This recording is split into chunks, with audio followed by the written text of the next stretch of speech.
Ladies and gentlemen, it is I, Tetcher, and welcome back to episode 2 of Tetcher Teaches Minis. This is the show where I give you guys some information that is aimed to be very new player friendly.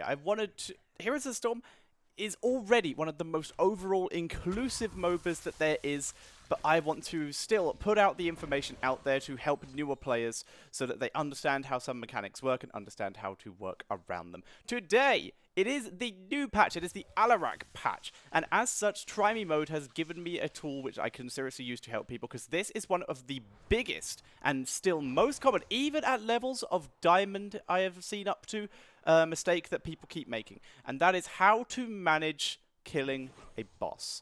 So I'm going to move into the game here and show you exactly that right now. You may have heard game sounds in the background. Sorry about that. And because I don't have a set of multiplayer heroes, Try Mode is not multiplayer, what I'm going to do is I'm going to show you how to take a boss with just the Vikings. If you pay attention to Reddit at all, you may have seen that a wonderful man by the name of Carbot already did a whole thing of you can solo the boss with Vikings. I am not going to show you that you can solo the boss with Vikings because you should already know that because I just told you and you watched Carbot. I'm going to show you how you should micro working around the boss. First things first, let's go over the Vikings and talk to you about which hero they would represent if this was an actual multiple heroes attacking a thing. First things first, we have Olaf. I should not have hit that button. We have Olaf here. Olaf is the tankier of all the Vikings. He has a very high hit point pool and a crap ton of health regen. If I walk him up here and let him take some tower hits, I can show you where you can see, oh, the towers are out of ammo. Thanks, Mouth, ruining it. Alright, let's just go beat these things up. They'll help. You can see, take a bit of damage. Just get my health a bit low here. And I can show you an example of how much health regen he has. So I back up after taking that much damage. And unlike a normal hero that would God damn it. There you go. You can see I gain very quick health back. This is not going to be the case with your usual hero, but a lot of heroes will have supporting abilities or will have self-heal, self-sustain abilities. So when you're doing a boss, you should always have your hero with the best sustain, the best way of surviving the boss, taking the damage. Now, how do you choose which hero takes the damage? That is very simple of targeting, and this is the same for all non-player controlled things in Heroes of the Storm. And that is, they will always prioritize the closest thing to them, except on odd occasions the Plant Terror, which appears to have a very weird AI in terms of what it targets.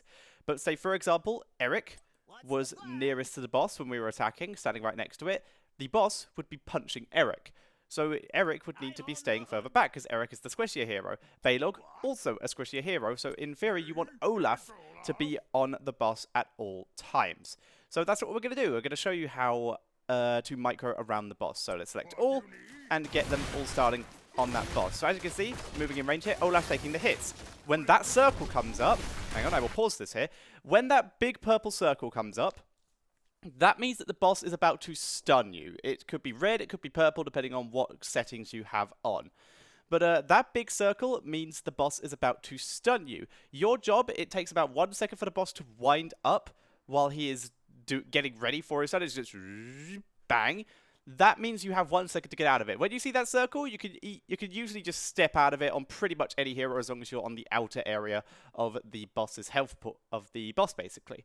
It has a smaller circle as well. This also has about a 1 second wind up. That is actually activated, and I will show you once we jump back into the game. It's already activated here, and I'll show you what it does because it's currently on Balog. So keep an eye on Balog. He will be on this side of your screen right now. So you can keep an eye on him. That circle roots and does damage, but the stun and the root both do damage, but that will lock your hero in place if you stand in that circle when it pops and do a very significant amount of ticking damage to them. Once again, you should attempt to micro out of this. I'm going to stand in it so you can see what is going on here. So you can see Balog got rooted, and as such, he is the one who got nearer to the boss. I had to move Olaf back to move him in range. So now we're likely to see the boss stun again. Olaf back in range. And you can see, very easy, able to micro around. I microed the wrong hero there. Balog out of range. Olaf now taking a little bit of damage. Eric, who has the highest hit point pool at the moment, is going to be the best person to absorb the hits right now. Trade off a bit with Balog. I missed that one again, but Olaf now got most of his health pulled back. He can move back in, and you can turn it around and finish off the boss. Very easy. So it is very simply, it's a bit harder when you're controlling a single hero. Welcome back, boss. It's a bit harder when you are controlling the Vikings as a single hero, but when you are controlling when you're only controlling one hero, your job as the tank is to simply micro in and out. If your tank gets low, it is 100% your responsibility, if you are a hero who can sustain, or at least you have a health pool. If you have full health, then you can move in and actually start tanking that boss for yourself. So that's a very important thing to remember. Just because the tank is there doesn't mean they should be the one tanking the boss. If you are, say, let's say Kael'thas, if your ETC has not enough health and needs to back off and pop a couple guitar solos to make sure that he is healthy enough to finish tanking the boss, it is your responsibility to move into melee range of that boss. Not too close, because then you're not going to have enough time to get out the purple circle. It's your responsibility to move into melee range of the boss and tank a couple hits of the boss to give ETC time to heal up, or your support time to continue working on whichever members of your team do require it. Let me pause that so we don't get the background noises. Now, I'm going to go over this in a bit more depth, but because this video is a little bit shorter, I will mention this shortly now. Because I've told you how you take a boss, how you should micro. You should always have one person within melee range, maybe two if you have two melee characters, but the one who can tank better should actively move close to the boss. I will actually show you that one. I will show you that in-game. So, alright, so let's say Olaf is currently tanking the boss from this range. He is currently too low. He is melee. There is also Balog here, who is melee. They're both about equal range away from the boss here, from where I've got them standing right now. I couldn't move them any closer. Actually, I can move Olaf a little. Sorry, language. God's sake. Miss micro, that. Oh, stop it. Alright, so. Wow, I messed it up royally. Alright, so move Olaf in range, move Balog in range. So Balog is in range. Balog should not be tanking the boss, but let's say for this example, he's a melee hero. He has a sword, despite the fact he throws them. He's the Reaper of Heroes of the Storm. So the fact is, Olaf needs to be closer, but Balog can't move any further away because he's also melee. The way you get around this is to take your mouse, which for some reason has been turned invisible. Hang on, I think I can fix that. I cannot fix that. Fantastic. Okay, so we're just going to have to go by the little green dots that they have on my screen here. So you're both in melee range. The way you fix that is to right-click, let's say, on this banner behind the boss here. Right-click on the banner behind the boss, and then attack the boss again. So what that does is it moves you into the boss's range, and as such, you see Olaf is now attacking the boss. Whereas I move them back. I missed my micro again. Move them back, and Olaf can move fast, right-click past, make sure he's in the closest range possible, so that Balog does not get stunned. I have massively messed this up, but you do get the idea. You can right-click past the boss in order to make it so that you are closer and then attacking the boss afterwards. It's a little bit of stutter step micro that we learned in the first episode in itself. Now, the most important thing about boss taking is, yes, it's okay to take it when you have heroes that can do it, but there's one very important thing to remember.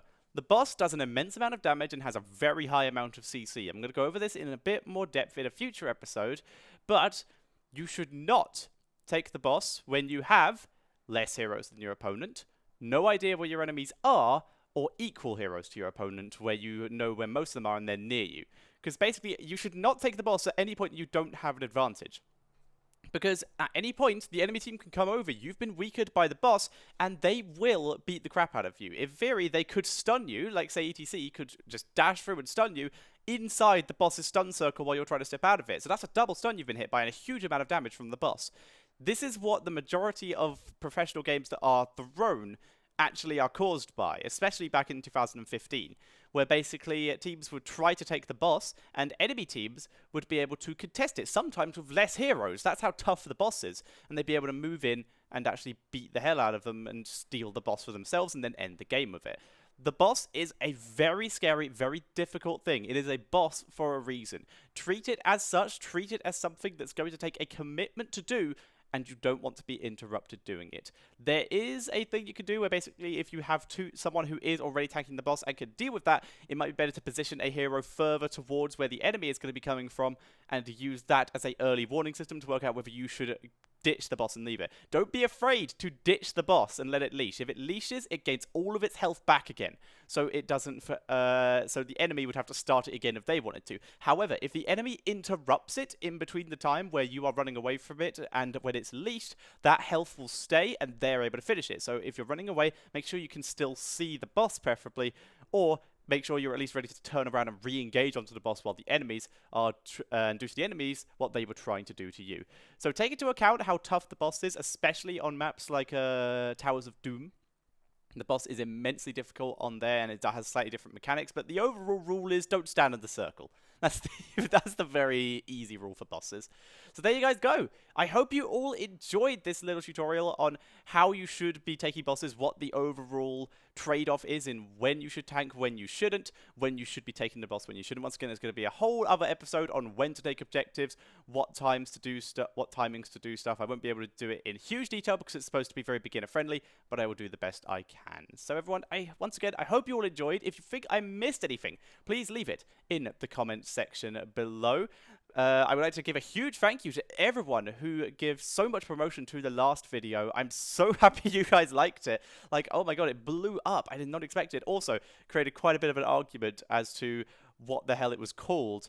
I call it stutter stepping, because stutter stepping is the term is used from... I'm just going to quickly explain this one. Stutter stepping is the term that's used from StarCraft. Stutter stepping is microing units back and forth, which is stutter stepping. In other games, in other MOBAs, it can be called orb walking. I think that's a silly name because you're not walking on an orb, you are stuttering your steps backwards. But, or forwards, in fact. But that's just my opinion because I'm from a StarCraft background and not from another game background. But there's an explanation for all the people in the comments who seem to get annoyed about what I called it. But once again, I'm so glad you guys liked the first episode. If you think I missed anything in this one, leave it in the comment section below. If you have anything you would like me to explain to a beginner audience, or you would like explained to you as a beginner, I'm very happy to do that. Either leave it in the comment section below, or poke me on Discord. Link to that is in the description below. And if you want to support me in running these kind of shows, you can go to my Patreon, which is in the description below. Everyone, thank you very much for watching. I have been Tetcher, and I will see you all next time.